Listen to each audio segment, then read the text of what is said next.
right? All right, so as we discussed last time, we had a theory of evolution, discussed all of that, right? But we said, how can we apply this to the real world? We need like another model to have it for application. So one of the ones that I've always enjoyed and I think is very underutilized in the modern world is AGIL system, come up by Talcott Parsons, 1930s, 1940s, right? So basically, A is for, okay, adaptation. G is goal attainment.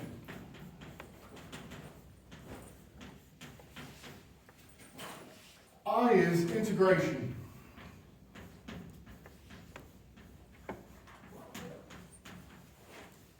And L is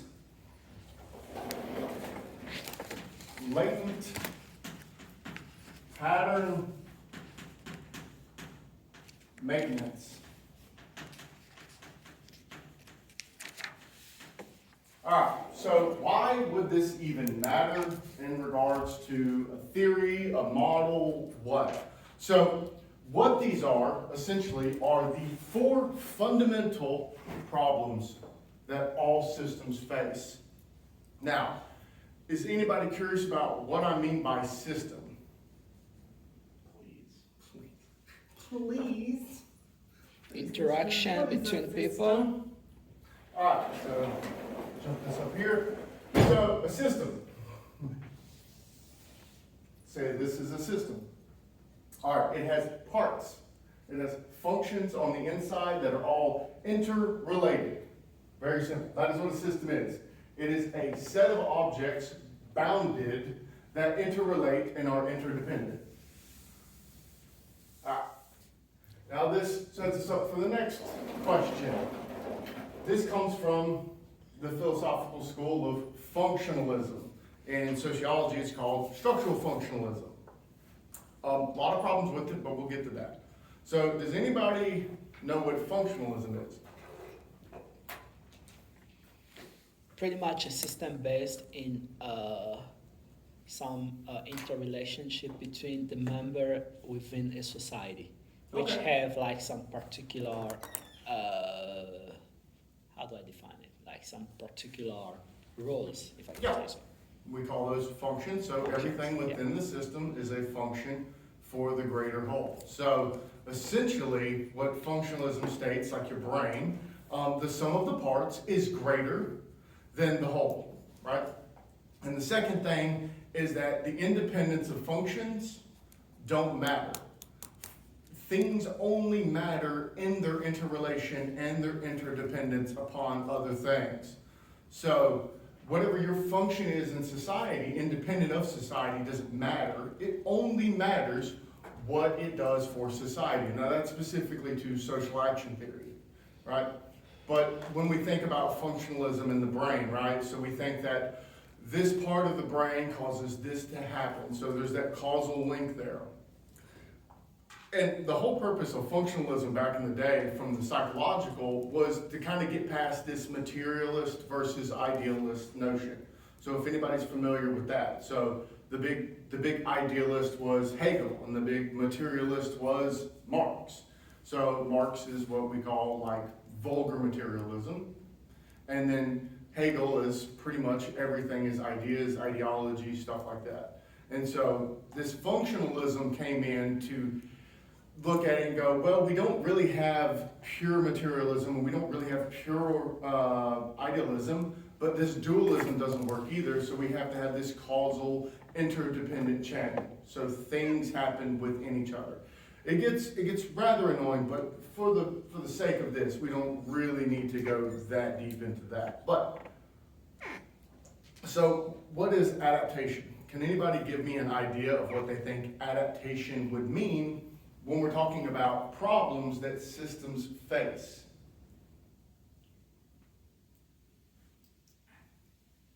The alteration of a process or component to a system in Sure. response to some, outside signal. Boom, you nailed it. It's how the system deals with the outside stimulus, right? So, the best way to think about this for me, this is external and instrumental.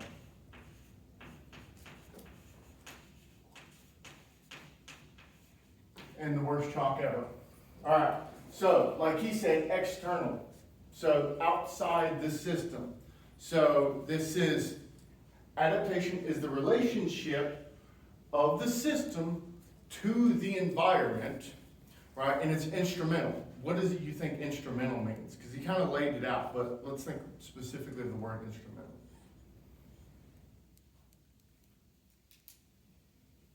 The necessary incentives to adapt.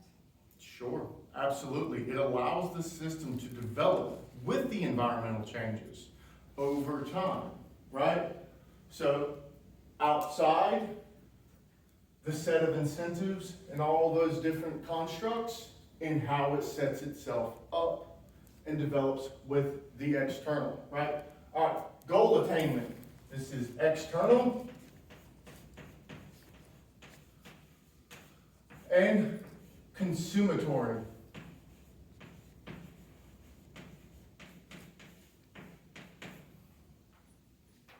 Why would this be external?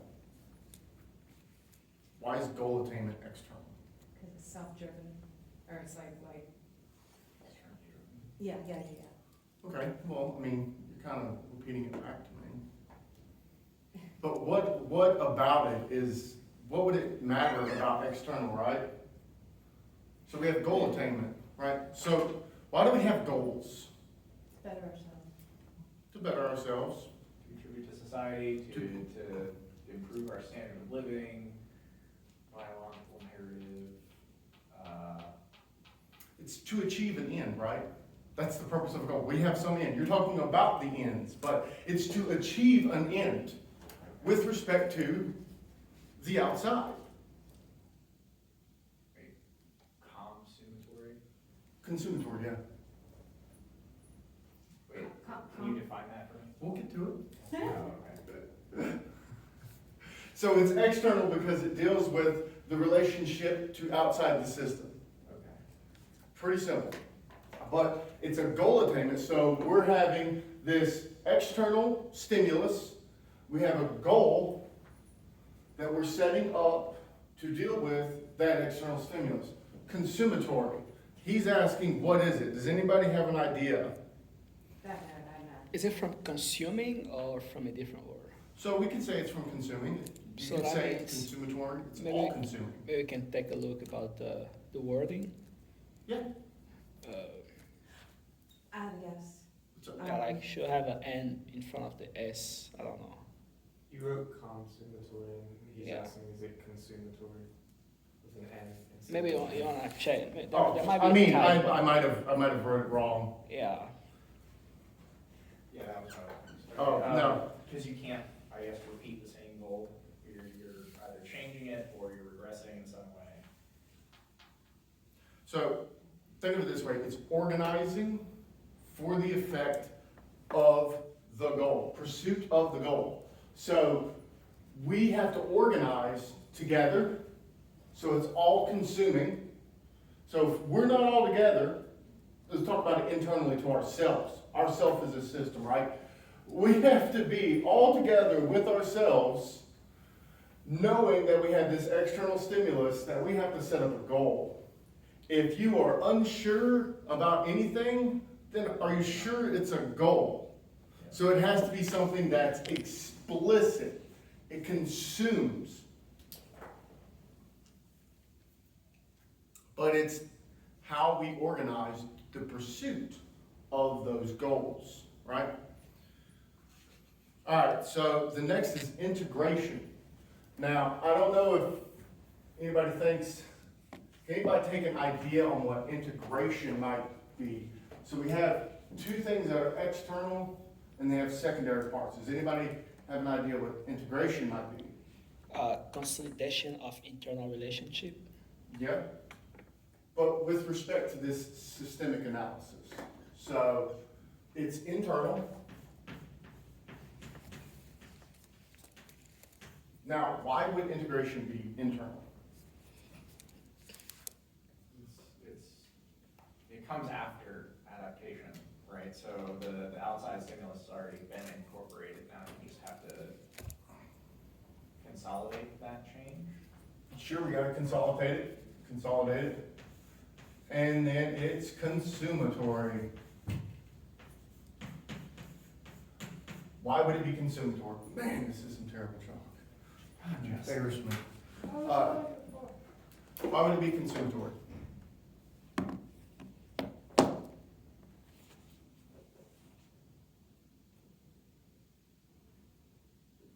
To keep the system alive? Yeah. We have to integrate everyone, right? That's the goal of a system, is to constantly integrate everything into the system. If you have a part in your body, right, so again, you are a system. If you have a heart that doesn't work within the rest of the system and it's not being integrated, what happens? You die, right? So it's internal because it's for the units on the inside, right? So we are all units in the social system, and that social system can be grand all the way down to the small. And it's consumatory because it is the confrontation and the solution to specific coordinative problems. So we have problems in society, right? How do we do that? How do we deal with problems in society? We integrate, right? Does anybody remember desegregation? What's another term for desegregating? Integration. If you have a problem with people attacking people because of their sexual or other different types of identities, what do? You integrate those identities into the larger society. That's integration. It deals with the conflict. That's why it's consumatory. Because once again, it's something that we're trying to grasp everyone into.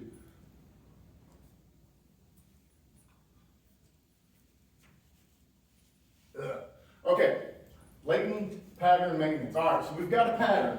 Can anybody tell me the last part?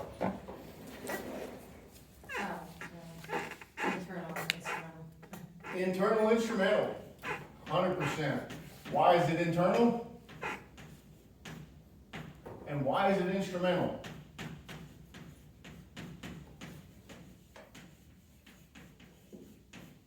I think it's internal because they probably find something that works and they stick with it. Yeah. All right. So it's internal because it's inside the system. It's instrumental because it develops the given integration. So those internal changes that happen as we're consuming all of the inside towards this integration, we have to have something that maintains that, right? That's your instrumental. It's what helps integrate and allow for that change. So this is the AGIL model, right? The reasoning behind having something like the AGIL model. Like, this tells us almost everything that we would really like to know about our interactions with each other on a very, very simple basis. I mean, we can think about it this way. So, let's say we have Adam and Eve, right? They're in the Garden of Eden. Their one latent variable maintenance is to what? Don't eat the apple. What do? They eat the apple.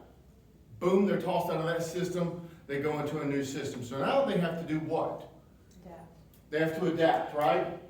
So now they have this external, they have this new place that they're at, it's all unknown, and it's instrumental. They have to adapt, so they have to come up with ways to survive. Then we go into goal attainment. If they have different goals, how well is it going to work for them? It's not going to work, right? They have to come together, and they have to deal with those outside. They say, well, we got to populate the earth, we got to do all kinds of things, right? And then they have integration, right? So as they get into this larger society of their own kids and stuff like that, they have to integrate them. Now, because none of us are the same, there has to be latent pattern maintenance. So they have to lay out rules norms, and all of that go into what they're supposed to do given all of the consuming changes over time. All right, so that's real basic, real simple, real fast. Is there more to it? Sure, because you can double down on these, right? Because you can be A and I, you can be G and L. You can have all of these working together perfectly. That would be a perfect system, right? Is there such a thing as a perfect system? So, now, the reason I bring this up is we're going to talk about America. So, if it's not obvious, I love America. I do. Why do I love America? Well, I mean, think of this. This is the Institute for Freedom in Economics, right? I love freedom. Freedom is, to me, is very important. Like I said, you can define freedom however you want. That's fine. Just know that when I'm defining freedom, it may be different than yours, but I love freedom. Which of these variables do you think would maximize freedom? G, maybe, yeah. I can see that. If your goal is to maximize freedom, all right, you want a goal that maximizes freedom. All right, what does integration have to do with freedom? Kind of the opposite of freedom. It's kind of the opposite of freedom, right? Maybe. What about latent pattern maintenance? Do we need to have strong latent pattern maintenance for freedom? If you establish norms of non-interference. If you establish norms of non-interference, right? That's what we have to do, you would think, right? Now, this is what Talcott Parsons said when he talked about America, because he actually had a class at Harvard that he taught called basically America is the Greatest. Now, the whole purpose of this class was to lay out through this AGIL model what separated America from other countries. Now, there's been a lot of work that's been done in neo-institutional economics from Darren Acemoglu as well as Douglas North and all of that. Fustel's read plenty of that. There's William Easterly that talks a lot about what separates the type of freedom that America wants versus the freedom that other countries want. Because all of those are associated with different types of freedom. Integration is a part of freedom. You want to integrate everyone into your society because you don't want outsiders. You don't want them to be mishandled or misgiven because of who they are. So by integrating them into society and making society more open and free, that's called Popper, then you have a more free society. It's called what? Karl Popper, he wrote The Open Society and Its Enemies. Wonderful book if you ever get a chance. It's a great book. All right, so the goal attainment, that's 100% part of freedom. We have to want the goal of freedom, right? Then we have latent pattern maintenance. Absolutely, that's the main thing that every society has to figure out, is their way of latent pattern maintenance. But what separates America is America is adaptation heavy. Can anybody give me an idea of why America is adaptation heavy? It was a haven. A haven for what? I mean, in most cases, people getting killed in other countries. Well, they came here, so we have to adapt them into our society. But that's more integration, right? We have to integrate them into our overarching system. But what do I mean by that? All right. So America is adaptation heavy because we like capitalism. Capitalism is the function of adaptation within the social system, depending on how you think about it. Because, I mean, I'm sure everyone here is familiar with Joseph Schumpeter or Israel Kirzner. Is anybody familiar with those two? They're two famous economists from the Austrian School of Economics. Israel Kirzner, more so than Joseph Schumpeter, was an Austrian. Joseph Schumpeter kind of rejected some of the Austrian ideas, whereas Israel Kirzner embraced all of them, because he said everything I taught and all of my stuff that got me a Nobel Award was everything to do with what Ludwig von Mises said. Yeah. I watched this thing about like the Austrian economists, would they have been, like super, indifferent to, inequality, like inequality happy? Yes, absolutely, they are. And that's partly because they think that adaptation is going to better society more broadly, right? And the way to think about it is if you have a system heavily founded by adaptation, you're going to have grand differences between people, right? Because if you let everyone choose their own goals and adapt how they see fit under the different material and idealistic conditions, you're going to have a vast differences in output for how people feel, how people act, how people interact, right? That's foundational to inequality. Because, I mean, think about it this way. If we really wanted to nail down what inequality is or social stratification, it's the basic paradigm of all social theory, right? You have to think that every social system is unequal. There are plenty of people that have said, all right, not all social systems are unequal, right? We have hunter-gatherers. They're not unequal. But are they unequal? Yes. Why? Hunter-gatherer societies, as far as I'm aware, like, hunting specifically selects for physical traits, gathering maybe less so. No, it does. I mean, difference in eye, Yeah. yeah. Yeah, and one was like predominated by like women, and the other Mhm. one was predominated by men, so Yeah. like evolution would be. Absolutely, evolution, because it's multi-level selection, right? Which goes back to that first lecture that we were talking about. It's multi-level selection. So under multi-level selection, you're going to have, one, the competitive, that's going to drive inequality. Then you have the cooperation, which mitigates that inequality. Now, when I said adaptation is fundamentally a part of competition.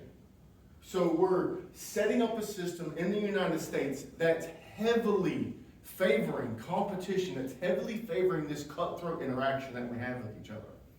Now, but why is that better? Why is that better? I mean, doesn't it seem a little, I don't know, morose to not care about the poor, about the downtrodden, about them? Rising tide lifts all boats. Rising tide lifts all boats. That's exactly what Milton Friedman said. That's exactly what Ludwig von Mises said.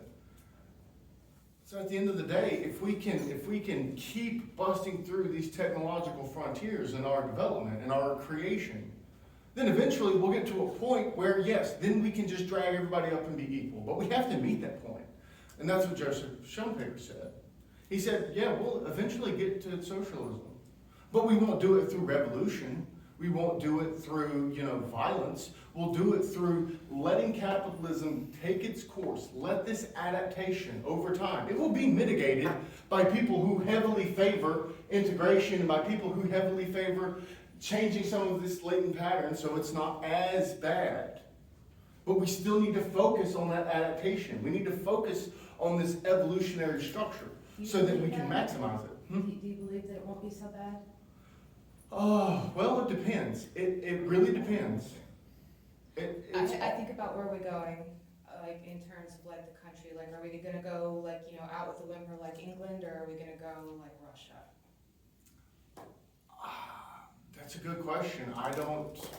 Even though I study economancy, divination is not my skill set. But no, I mean, forecasting something like that, I mean, there's 1,000 people online that will tell you that the economy is collapsing, America's over, look at all of these different things. And it's just like, yeah, well, you act like America hasn't faced all kinds of terrible things in its history.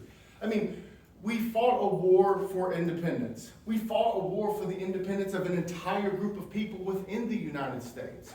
We had more and more fights. We had fights in the 1950s, the 1960s, where we were integrating people in society, not just giving them some paramounts of freedom. We gave them as much as we could.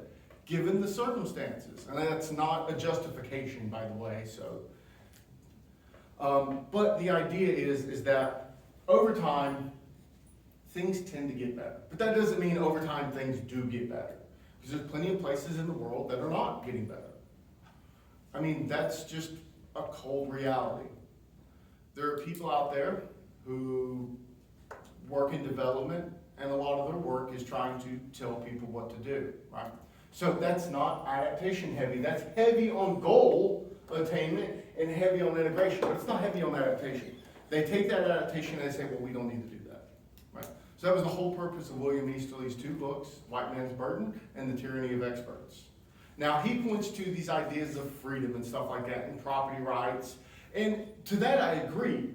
But if we take it a step back and if we put it into these terms, it's not giving people adaptation.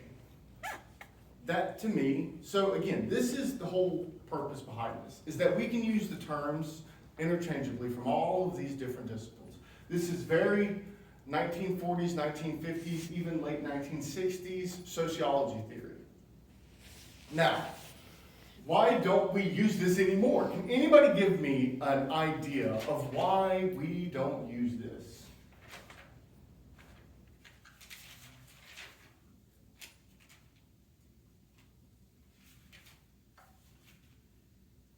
Because of the change in the system. The change of the system. What would be that change of the system? Globalization and Globalization, absolutely, right? So when you have globalization, this makes it really hard to understand what's going on, because now we have not just one or two institutions that do stuff, right? So, like I said, we have adaptation, that's the economic system. We have goal attainment, that's the government. We have the the integration, that's schools and the social system itself. And then we have the latent pattern maintenance, that's our social norms and cultural values, right? It's hard to track those things in a globalized society that can't be distinctly measured as a closed system. Yeah. Also think about it this way. They're so complex now. Does an economic system have just adaptation, or does it have goal attainments, right? I mean, there's goals associated with the economic system, right? Integration. There's integration happening through economics, right? That's why we have like price discrimination. It's integration, right? Then we have latent pattern maintenance. Does your exchanges, does the marketing that's being applied to you, is that latent pattern maintenance? Yeah, they're trying to change the norms, the culture, the values. That's latent pattern disruption, right?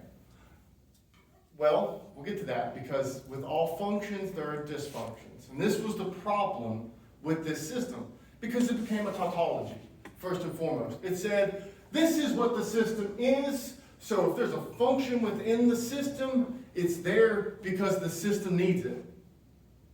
That's called a tautology. Because it just states itself again. All right, so do we have dysfunctions in society? Now, you pointed out one.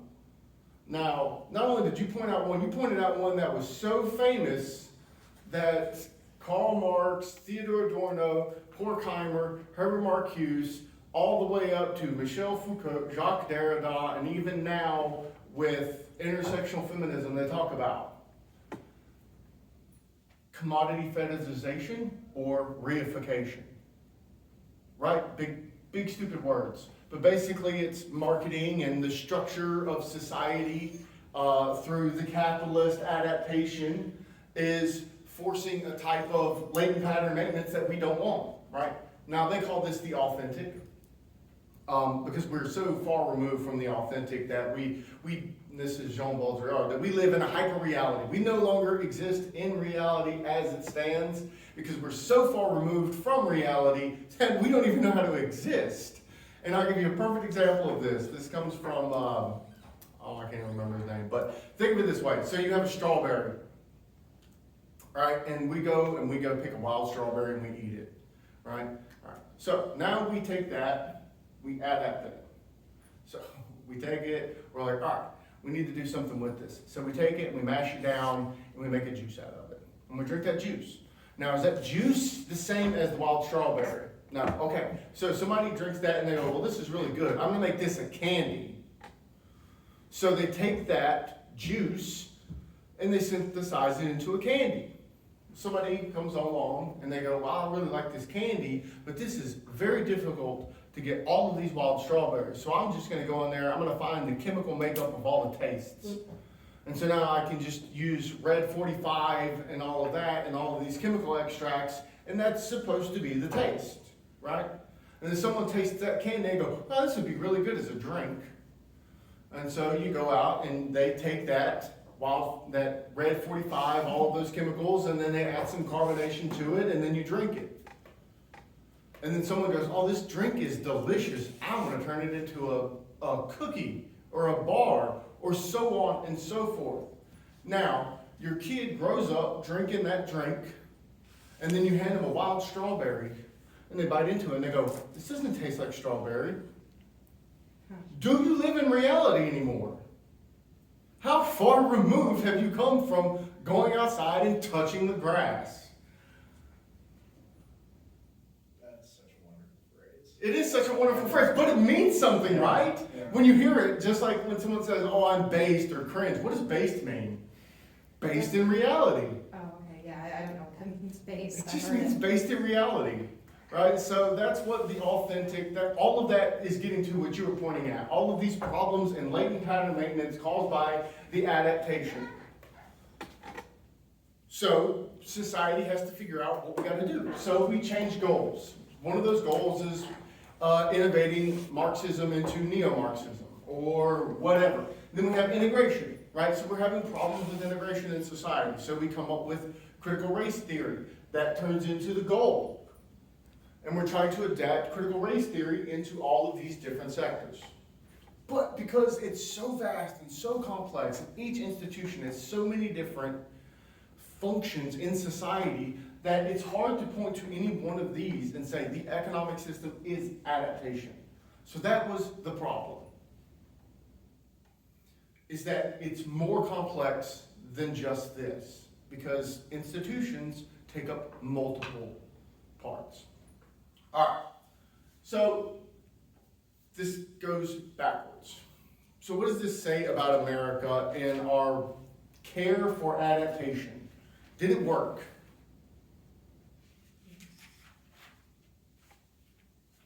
Or did it work and then stop working because we became too complex, too varied, and to the point that we can no longer integrate, do proper latent pattern maintenance? We don't have shared goals anymore. There's no adaptation of the social system anymore. That's why we're becoming so broken apart. That's why there's such a big fight between liberals and conservatives and blase, right? The melting pot became a collage. Sure, yeah, right? So I don't know if anybody's ever heard Jordan Peterson's. Never mind, go ahead. Jordan Peterson's argument against multiculturalism. Why does multiculturalism not work? Well, because multiculturalism means that there's more than one culture. That means there's no primacy of culture. Multiculturalism is what leads to war, right? The French and the English, they're pretty culturally similar, but that little bit of difference in their culture, they're going to go to war over, right? So you can imagine bringing that down and down and down. If you have a friends group, even though y'all all have different cultural backgrounds, y'all all share some type of goal attainment. Y'all have already established integration, and then your friend group, you have rules that you live by, norms, so that's the latent pattern maintenance. And then you can adapt by bringing in new people or having different goals that you're setting up and so on and so forth. That makes sense. But when you go to the macro sphere where we have all of these things competing against each other, it's real hard to do any type of latent pattern maintenance, which is the most important part. So it just fails. Because we're focusing so much on adaptation. We're focusing so much on bringing capitalism in that we've let capitalism collapse itself. Now, I know that sounds crazy, but this is probably my favorite thing that I had ever watched. At the time, I didn't think about it real heavily until much later on. And it was a conversation between Milton Friedman and Gary Becker.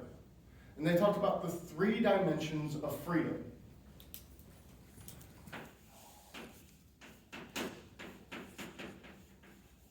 Political, economic, and civic.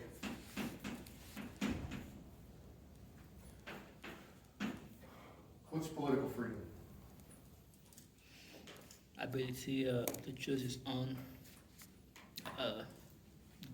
governance. Yeah. Give you the freedom to choose your own governance. What's economic freedom?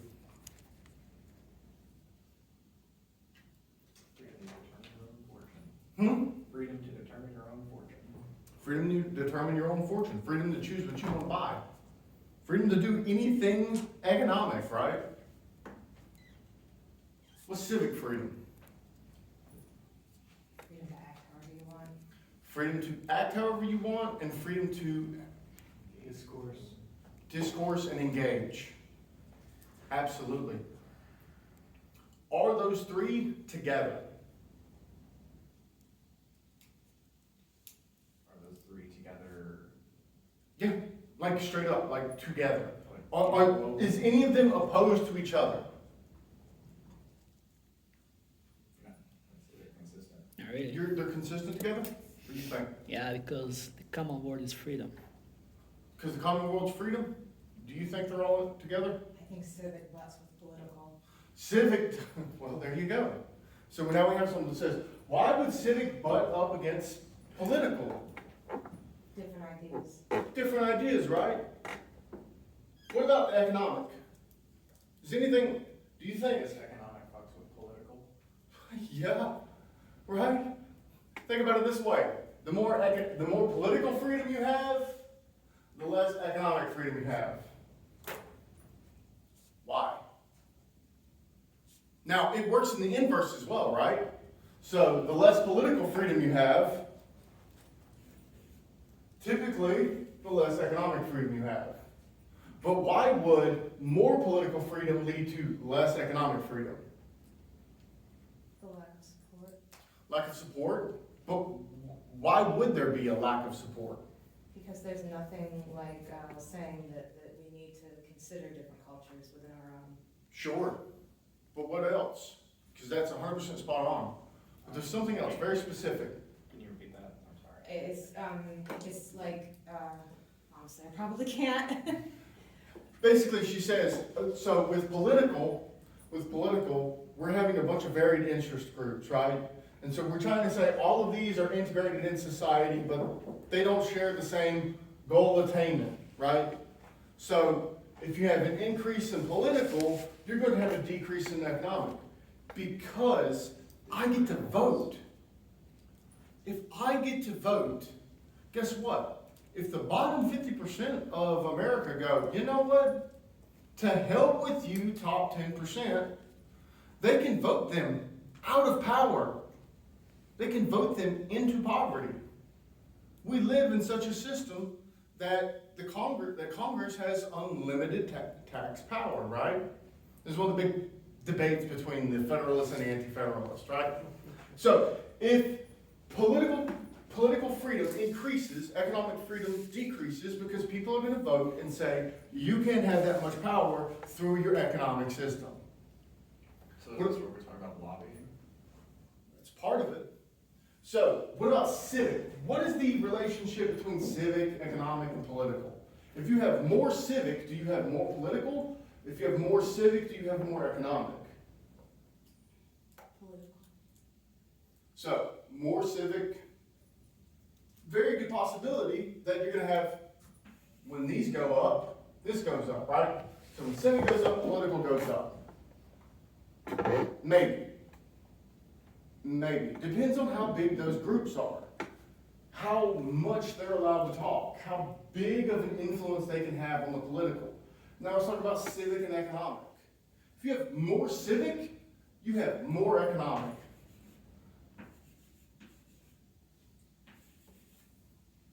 Why?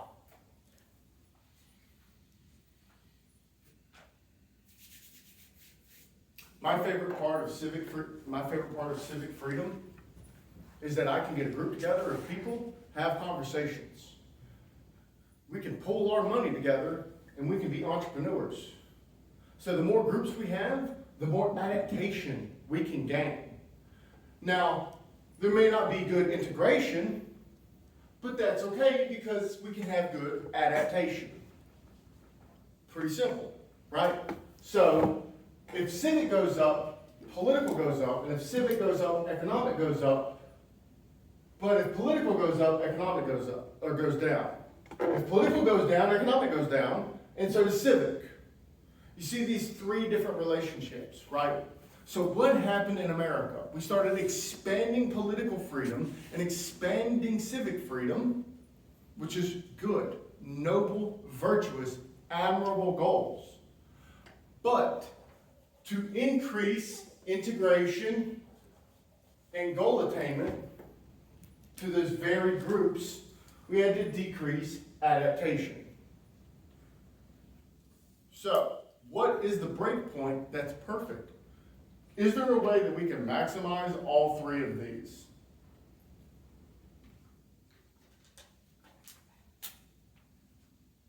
In our dreams? In our dreams, sure.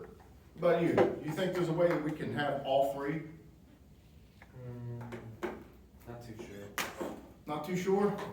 It seems pretty sure, right? Like, the more political power the lower class has, that means the less economic power the high class has. But is that true? I would say, for the most part, it's true. But I think there's one thing missing in this. And this is why it struck me as so important to understanding this AGIL theory. Latent pattern maintenance. All right, here comes the next part. We have two different functions within these. We have we have manifestation functions, and we have latency functions.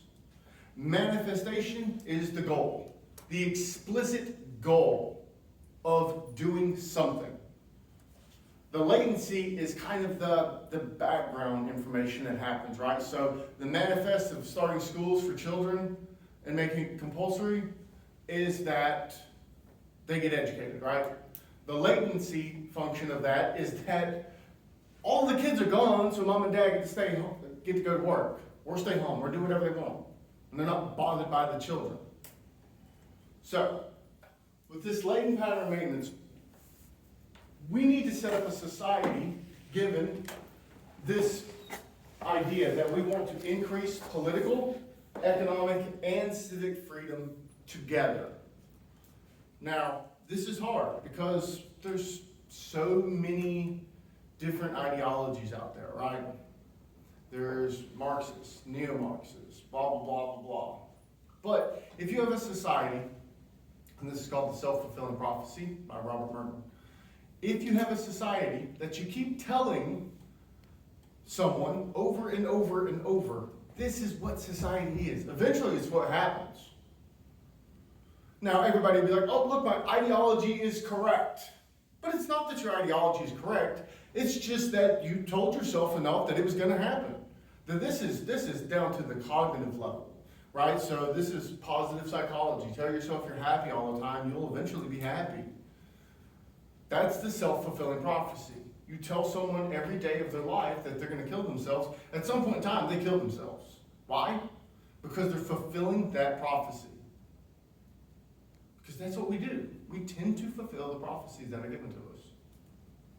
So, if you tell Americans constantly that you're evil, that you're bad, that capitalism is evil, that we need, Marxist revolutions and stuff like that, it's going to happen.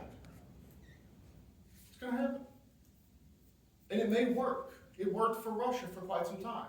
It was a self-fulfilling prophecy. But does that mean it's best? Using this paradigm of political, economic, and civic, I don't think it is. I think capitalism can be useful so long as we set up latent pattern maintenance where we explain to people those benefits. Now, that's not to say that we need to bring people in and indoctrinate them. We need free discourse. We need different civic groups to butt up against this functionalist paradigm that tells you that you are because of something that's a function. We don't want that. We don't want automatons without thought. We want individuals to come to conclusions. But people can't come to conclusions if they don't have a reference towards what the goal is, right? So with that latent pattern maintenance, we need to say, hey, look, you can think anything that you want, but let me explain to you the benefits of capitalism and why we can allow for some inequality, why we can allow for, some dysfunctions in whatever social system that there is, right? Growth pole theory. Why do we need an unbalanced growth path versus a balanced growth path? Well, possibly because, you know what? Maybe it works. Maybe when people see someone over there richer than them, instead of, filling their heart full of hate and want to take from that person, they go, you know what? I want to do that. I can do that. And that was the idea for America. That was the fundamental part of our adaptation. Is that we were told we would be dragging ourselves up by our bootstraps. And that got lost. That's no longer a part of the latent pattern variable maintenance. If we want to maximize freedom in all three domains, it starts with latent pattern maintenance. And to me, I think that's the most important. Because this is the final part. This is the goal of mine to explain to people that. But it's also the goal of public economics. Why? What is the idea behind public economics? Has anybody here ever taken a public economics course? All right, so public economics basically says, all right, we don't care about rationality in the markets or anything like that. And I'm not saying that they don't. I'm just saying we're going to take it down to its base level. Base level. Why? Why care about public economics? All right, how often do you get told that there are market failures?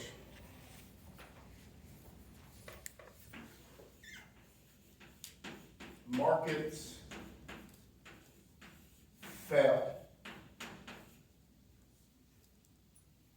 Can anybody give me one reason why a market would fail? Exogenous shock. Would that cause a failure? What exogenous shock? Because you got to be a little bit more specific. Is there certain criteria? Like a supply shock. A supply shock? I don't know if that would cause a market failure. Some things associated with that market might be a failure. To what extent do you mean failure? Like Great Depression failure? Like or lack of regulation, for example. So a lack of regulation, but why does it need to be regulated? What is the goal of regulation? So to avoid misconduct from different businesses. Okay, so externality. Yes. So we've got externalities.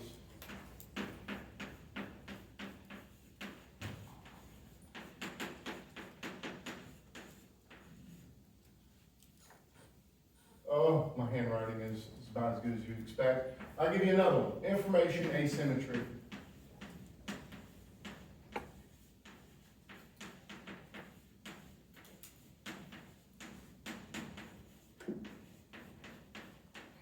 All right, with these two, I mean, this is the majority of what we talk about when it comes to market failures, right? There's actually a funny lecture by Gruber, MIT, where he says, economics is a right-wing science, and he goes, it's my job to explain to you that it shouldn't be, so take that for what it's worth. But think about it this way. So markets fail because of externalities and information asymmetry. Right? We use the government to regulate for externalities and regulate for information asymmetry. And then we have public goods, right? Which is a whole other story. But we're just talking about the need for regulation. When does the government fail?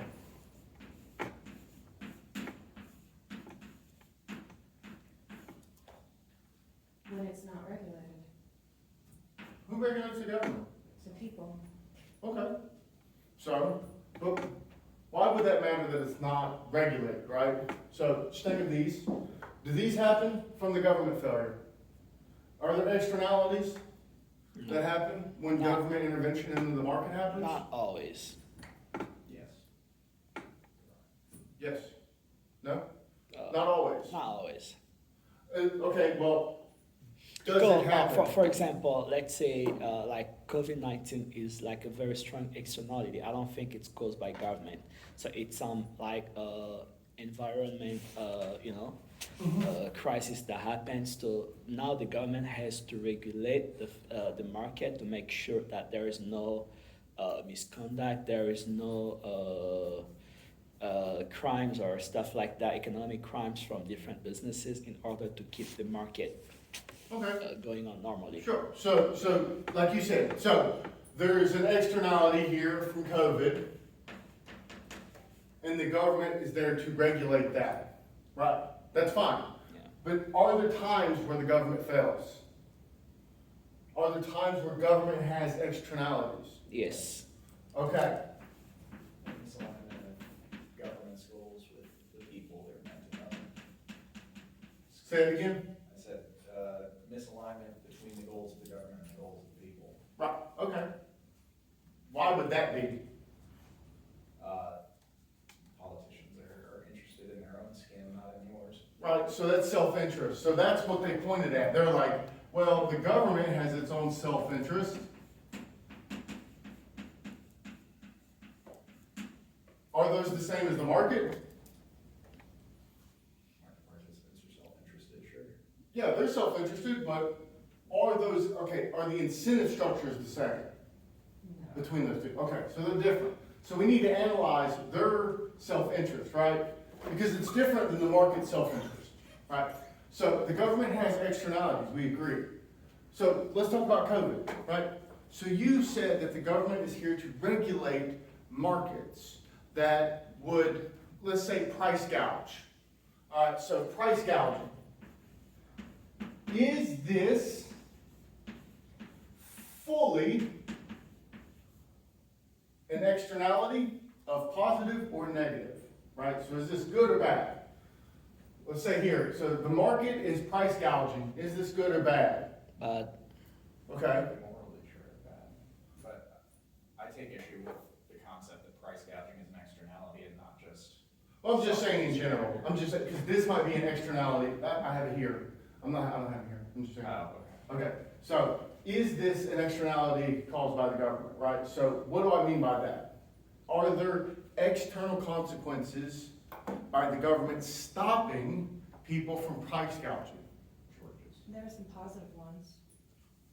Okay, what are some positive components of the government stopping people from price gouging? Like, the health benefit, like, let's make cigarettes, more and more unattainable. Okay, so Progovian taxes, stuff like that, yeah, those have positive externalities. So price gouging, right? Why? Alright, so basic supply and demand.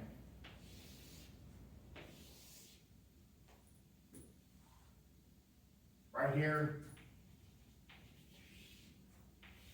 Is equilibrium price, is equilibrium quantity. Alright, so there's a supply shock. Which one's the supply curve, which one's the demand curve? Go. Seriously? I think the pointy one, the upward sloping one, that's supply, right? Okay, so supply is upward sloping, yep, and demand is, downward. Rightward sloping. alright, so there's a shock to the supply, and supply is decreased. What does that do? Supply curve to the left. Shifts the supply curve to the left. Alright, so now we have a new P2. Move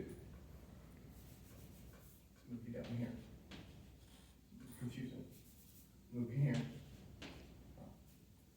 Not an artist, never claimed to be. All right, so what does that do? Creates loss. What did it do here? Higher price, lower quantity. Higher price, lower quantity. Increase the price. All right, so now the government says you have to maintain this price regardless of the decline in supply.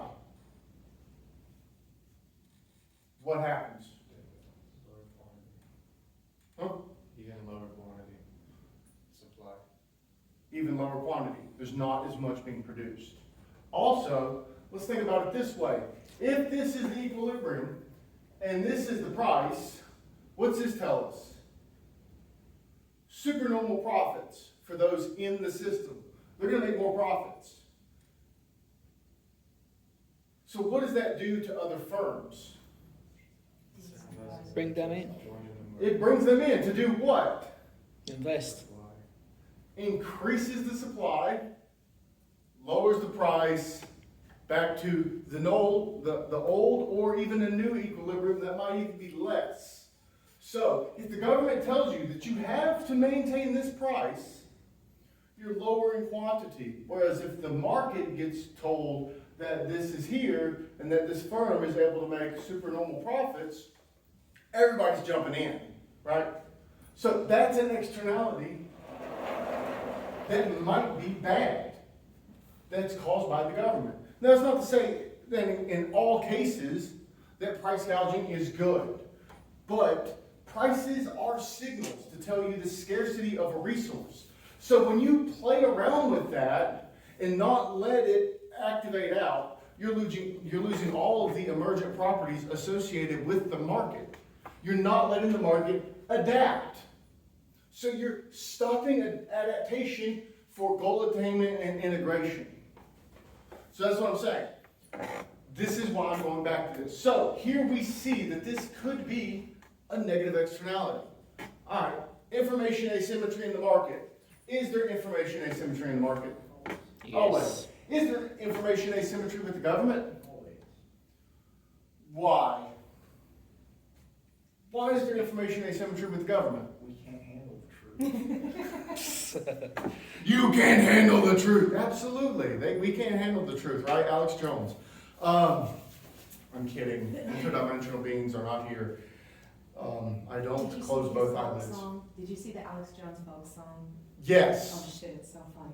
I also seen the metal band that does all of Alex Jones' stuff. I can't remember the name off the top of my head. If you get a chance, look them up. Yeah, they do. They take parts from Alex Jones and they put it over metal.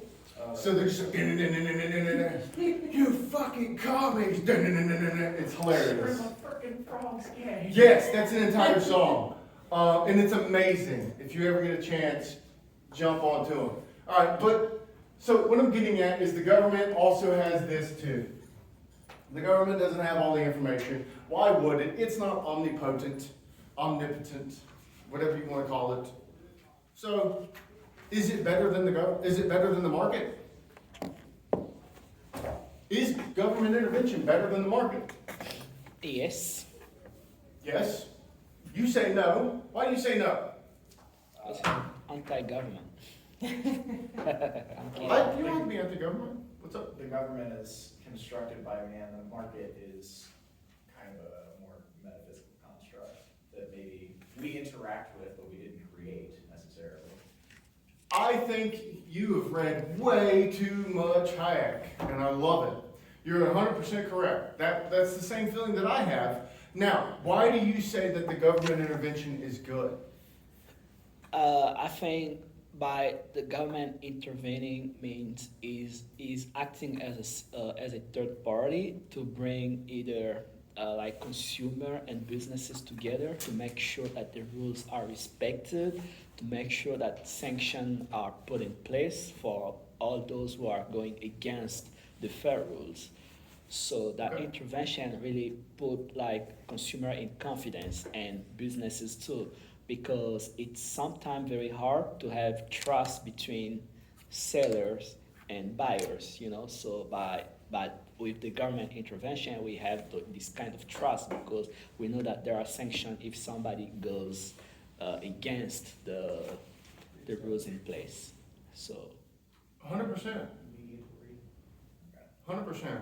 That's the basis of neo-institutional economics right there. You need a government to lay out property rights, because if you don't have property rights, people will do whatever they want, right? Yeah. So we do need government intervention.